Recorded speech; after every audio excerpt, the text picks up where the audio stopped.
This is not breaking news. This is not a scandal. This is not about one person. This is about something quieter, more dangerous, something that only becomes visible after it has already happened. For decades, you were told a certain relationship was stable, predictable, almost automatic. Energy flows one way, money flows another. Leverage stays where it has always been.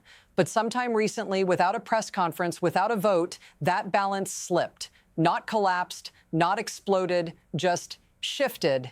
And when systems shift silently, the consequences arrive later. In your bills, in your job, in decisions you never got to vote on. What looks like a trade dispute is actually something else. A test of dependency, a test of control. Stay with me. Because once you see what now controls this system, you can't unsee it. And that's where this really begins. If this were about leaders, it would be loud. Press conferences, threats. Deals announced, then undone.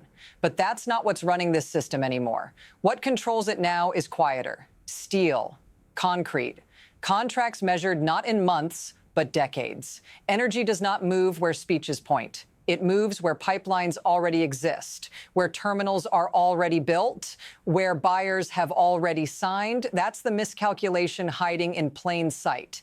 Because once infrastructure is poured, it stops listening. It does not respond to tariffs. It does not negotiate. It simply flows. For years, the assumption was simple. Proximity equals leverage. Dependence equals control. But dependence only works if there is no alternative. And alternatives do not announce themselves as revolutions. They arrive as capacity, as phase one, as long-term offtake agreements. By the time anyone notices, the system has already chosen. What looks like a political standoff is actually a mechanical one.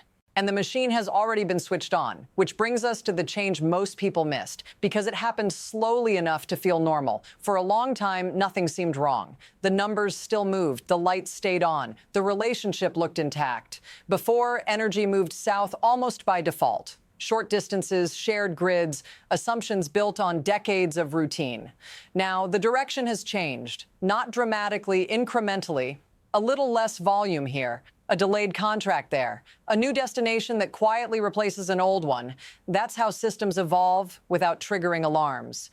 Because sudden shocks create resistance. Slow shifts create acceptance. What used to be temporary became structural. What used to be backup became primary. What used to be just diversification became strategy. And here's the dangerous part. Markets don't reverse easily once they adapt. Buyers find new sellers. Sellers find better prices, and habits form around that new reality. By the time someone asks, can we go back to the way it was?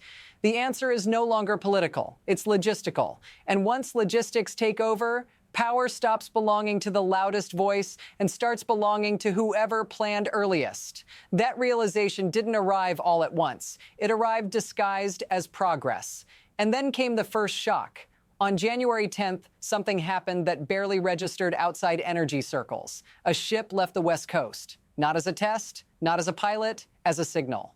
For the first time, a large-scale shipment of liquefied natural gas moved directly across the Pacific, bound for Asia, from a terminal that took a decade to build. $40 billion. Years of planning, years of silence. This wasn't about volume yet. It was about direction. At the same time, another number started to slide. Daily gas flows moving south dropped sharply. Not by accident, not because of weather, by strategy. In less than a year, nearly 40% of that flow vanished. That is not market noise, that is withdrawal. And here's the mistake people make. They treat this moment as the story. The ship, the drop, the headline.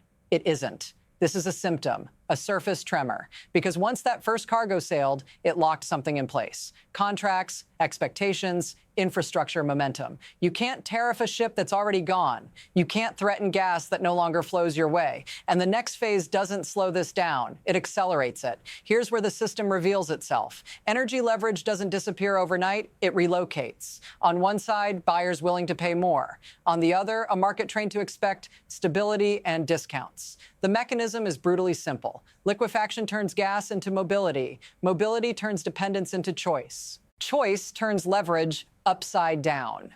Once gas can move west instead of south, price stops being regional. It becomes competitive, global. Long-term contracts lock in demand before politics can interfere. Investors follow certainty, not loyalty. And infrastructure follows investors. So the benefit concentrates. Higher margins, longer guarantees, strategic optionality. The cost, meanwhile, diffuses. It lands on consumers as volatility, on industry as uncertainty, on governments as problems they didn't schedule. No one needs to announce who wins and who absorbs the damage. The system does that automatically. And here's the trap.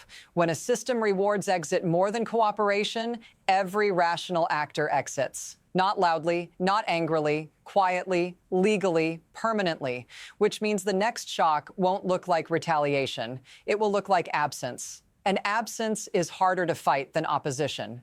Now the pace quickens. Demand rises. Supply hesitates.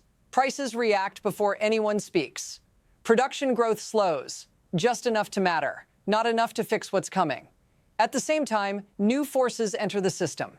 Data centers, AI infrastructure, export terminals competing for the same molecules. Gas that once felt abundant starts to feel allocated. Forecasts adjust, benchmarks climb. What used to cost 2 now costs 4. Utilities notice first, then manufacturers, then households. No single decision causes this. That's the danger. It's a collision of timing, of assumptions made years ago. Facilities designed for cheap inputs meet markets that no longer guarantee them. Contracts written for stability meet volatility they weren't built to absorb. And once prices reset upward, they rarely return quietly. Because investment decisions adapt, budgets recalibrate, risk gets priced in. The system doesn't panic, it tightens. And tightening doesn't announce itself with sirens. It shows up as emails, revised forecasts, deferred hiring. This is the second shock, not dramatic enough to trend, but persistent enough to change behavior. And behavior once changed is almost impossible to reverse. This is where it reaches you, not as policy, not as geopolitics, as math. You heat your home with natural gas, nearly half of households do. When prices rise, they don't negotiate with your paycheck. They arrive monthly, quietly, relentlessly, an extra $50, then $100. Right when winter removes your options. If you work in manufacturing, it's closer than that. Gas isn't just heat, it's input, it's margin. When energy doubles, schedules shrink. Overtime disappears, then shifts. No announcement. Just fewer hours, then fewer people. And the system tells you this is temporary, that markets will correct, that relief is coming. But here's the part no one says out loud. Relief requires supply. And supply has already signed long-term elsewhere. So if this matters to you, your bills, your job, your town, stay with me. Because the forces reshaping this system are not finished. They're just getting comfortable.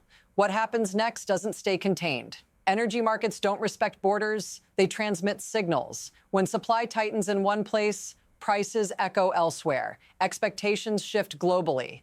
Overseas buyers notice reliability first. Then they notice absence. After Europe watched energy turn into a weapon, stability became the premium product. Not price, not proximity. So contracts get signed early, long, and hard to unwind. What used to be a regional adjustment becomes an international pattern. Allies recalibrate, competitors adapt. Everyone plans around the assumption that this relationship is no longer guaranteed. And that assumption changes behavior. Investments reroute. Supply chains realign. Energy security strategies get rewritten.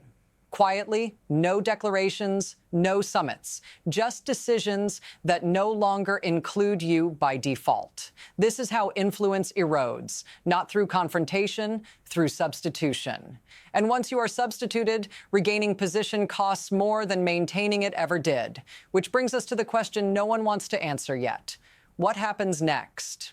From here, the system has 3 paths. The first is adjustment. Prices rise, households absorb it. Industry adapts slowly. Governments manage the optics. Nothing breaks, but nothing returns to what it was. The second path is erosion. Volatility becomes normal. Margins thin. Investment hesitates. Energy stops being a quiet assumption and starts becoming a political liability. Not one crisis, many small ones. The third path is rupture. A winter spike, a supply disruption. a sudden realization that flexibility was traded away years earlier. In that scenario, emergency measures appear. Too late, at a premium. None of these paths announce themselves in advance. They overlap, they blur, and here's the uncomfortable truth. The system doesn't need to collapse to fail. It only needs to stop serving the people who rely on it. Which path emerges depends on decisions already locked in, contracts already signed, infrastructure already built. The future, in this case, isn't speculative, it's constrained, and that constraint is tightening. There's a temptation at this point to look for a villain, a speech, a decision, a moment where this could have gone differently. But systems don't fail like that. They fail when incentives quietly change and no one adjusts fast enough. What you're watching isn't a negotiation gone wrong, it's leverage expiring. Once alternatives exist, power becomes optional. And once power is optional, it migrates. Not back, not sideways. Forward. The danger here isn't higher prices alone. It's learning too late that stability was never guaranteed. It was rented. If this feels unfinished, it should, because this system hasn't resolved itself yet. It's still choosing. And the next choices about energy, trade, dependency will decide who absorbs the cost and who sets the terms. If you want to understand where this is heading and why similar shifts are already forming elsewhere, stay with this story, because once these dynamics lock in, they don't ask permission. They just move. And if you look away now, you miss the moment when the balance finally tips.